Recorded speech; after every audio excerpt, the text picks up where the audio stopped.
안녕하세요, 이원입니다. 오늘은 가끔 나와서 다들 잘 모르는 신기한 판정에 대해 다뤄보겠습니다. 특히 랭크 게임을 하다 보면 다양한 직업들과 티어들이 나오는 만큼 잘 모르던 신기한 것들이 많은데요. 떼지작하려면 다양한 직업들을 해봐야 하고 또 나오는데 이런 것들 알고 가면 좋겠죠? 한번 보겠습니다. 확성마녀. 마녀는 채팅으로 저주를 걸죠. 그런데 암구호도 없이 아무 채팅도 안 쳤는데 저주가 걸린다면 믿겨지시나요?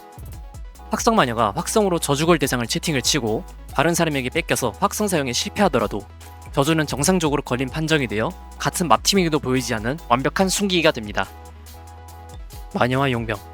용병이 퍼블을 당하게 되면 의뢰인에게 의뢰가 안 가죠. 그런데 의뢰인이 뜨는데 용병 표시가 안 뜬다? 그러면 마녀가 용병에게 저주를 건 판이니 바로 직공하셔도 됩니다. 마녀와 사도 예언자. 시민 2명과 예언자, 마녀, 마피아인 상황이라고 칠게요.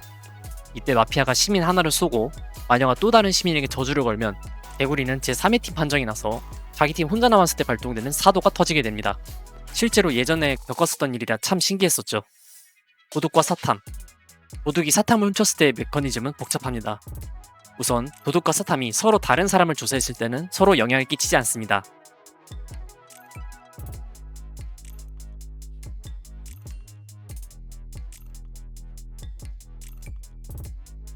하지만 둘이 같은 사람을 조사하게 된다면 그게 사탐이던 도둑이던 먼저 조사하던 사람은 그 시점에서 룻이 끊어지게 됩니다.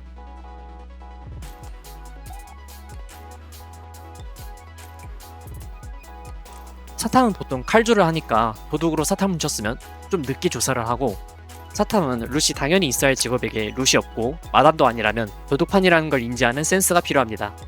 해커와 영매, 부검, 성직. 해커가 해킹을 성공하고 뽑혀던 저격이던 일단 죽은 뒤에 영매가 성불을 하게 되면 해킹 대상이 아봉을 당하게 됩니다. 마찬가지로 부검경이 해커가 죽었을 때 해커가 해킹한 대상이 조사되고요. 성직은 의사가 살아있기 때문에 아무리 구마 축복이어도 부활시킬 수 없습니다.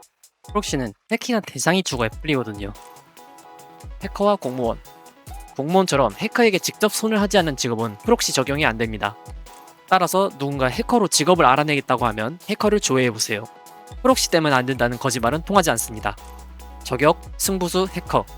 저격과 승부수 둘 다 그냥 확킬 능력으로 알고 있는 분들이 있을 텐데요. 설명을 보시면 승부수는 대상을 무조건 처형시키는 거고 저격은 처형하는 대상의 능력을 무시하는 겁니다. 약간 말장난이죠.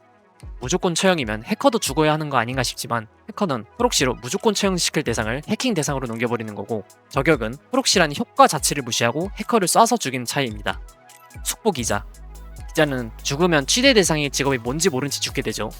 하지만 속보를 가지고 있을 때 죽으면서 속보가 활성화되면 그 사람이 마피아라는 사실을 알 수 있습니다. 따라서 영매한테 저 사람 마피아라고 알려줄 수 있는 거죠. 하지만 안 뜨더라도 늘 위선 보존은 고려해야 합니다. 용병과 도굴. 이거는 많이들 아실 텐데 용병은 밤에 의뢰인이 의뢰를 지정하고 낮에 용병을 알아채는 구조죠. 그래서 의뢰인이 낮에 용병이 없다면 퍼블 용병임을 알 수 있게 됩니다. 반대로 용병도 낮에 누군가 당신에게 의뢰를 했다는 문구가 없으면 퍼블 의뢰인임을 알아야 합니다. 만약 밤에 의뢰가 오지 않았는데 낮에 의뢰인 지정과 함께 용병이 보인다면 그 판은 도굴 용병판입니다. 밤에 의뢰가 오더라도 또 의뢰인 지정이 된다면 그 판은 용병과 도굴 둘 다 내가 의뢰인인 판이 되는 겁니다. 도굴 용병이 보내는 의뢰는 자기 자신을 제외한 살아있는 시민에게 보내는 거라 이미 의뢰가 갔던 사람에게 또 갈 수도 있는 겁니다. 술사와 패시브 능력. 술사는 트릭 시 해당 직업의 능력을 직접적으로 사용할 수 없는데요. 하지만 패시브 능력들은 사용할 수 있습니다. 간단하게 정인이나 방탄 효과 같은 게 있고 과학자의 부활이나 지민 기꾼의 총구 피하기도 가능합니다. 심지어 낮에 헤비가 달비를 찾아놨으면 술사가 헤비를 이후에 트릭해도 헤비의 몸은 남아있기 때문에 달비가 헤비를 찾아서 접선이 가능합니다. 마찬가지로 몸만 남은 간호를 트릭한 술사에게 의사가 힐을 하면 접선이 돼요. 술사에게는 소식이 안 가지만 트릭당해서 죽은 간호사에게는 소식이 갑니다. 무서운 점은 도둑이 술사를 훔쳐서 정치인의 몸에 들어가면 용병이나 예자가 없는 이상은 그 판은 확승이라는 거죠. 그리고 일부 패시브 고유 능력도 사용이 가능한 점을 알고 계셨나요? 과학자의 경우 왜곡 및 분석 사용이 가능하며 군인의 정신력, 불굴 등도 당연히 됩니다. 패시브 능력 중 예외적으로 안 터지는 게 예언자의 계시입니다. 하지만 만약 예언자에게 성각이 있고 트릭당한 상태에서 4나지 내기 전에 죽는다면 트릭이 해제된 판정, 그리고 성각의 발동 조건 충족으로 게시가 터지게 됩니다. 도둑과 도구를 술사. 이건 그래도 꽤 자주 나오는데요. 한 판에 술사가 2명 이상 있다는 전제입니다. 만약 한 명의 몸에 2명의 술사가 들어간다면 2명이 동시에 채팅을 칠 수 있고요. 투표권도 각자가 따로 생기게 됩니다. 군인, 사기꾼, 공무원. 이건 쉽다고 생각했는데 의외로 헷갈리는 분들이 있더라고요. 사기꾼 군꾼 한 판에 공무원으로 사기꾼 대지하면 사기꾼 뜹니다. 다른 직업으로도 사기꾼 본체를 봤으면 그 사람은 확실한 악인이에요. 사기꾼이 떴으니까 저 사람은 시민이다라는 말은 옛날 기준입니다. 그리고 감사도 사기꾼 뜨긴 뜹니다. 위선, 사기꾼, 점쟁이. 점쟁이는 서로 다른 팀이 뜨게끔 조길이 나타나죠. 그런데 쌍위선 사기꾼판에서는 첫날 모두가 시민의 판정이기 때문에 시민팀으로만 조길이 나오게 됩니다. 센스있게 헷갈리지 말고 바로 직공해서 사기꾼판임을 알리면 됩니다. 보도, 부검. 예를 들어 이 경크를 낸 상황에서 이가 죽었다고 합시다. 네, 부검으로 이 노밥이 뜬다면 그 판은 도굴꾼이 있다는 소리입니다.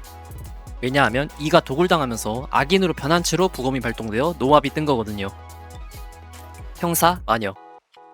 형사는 마피아팀을 조사하면 시민팀이 아닙니다로 주결이 나오죠. 조사 주체가 마피아팀이 아닌 시민팀이기 때문에 제3의 팀인 개구리를 조사해도 시민팀이 아닙니다로 뜹니다. 그래서 만강마녀판에서는 자칫 시민끼리 대립을 먹을 수도 있으니 조심하세요. 처음 보는 것들이 얼마나 있나요? 영상에 없는 나만 알고 있는 특이한 판정들이 있다면 댓글로 공유해주세요.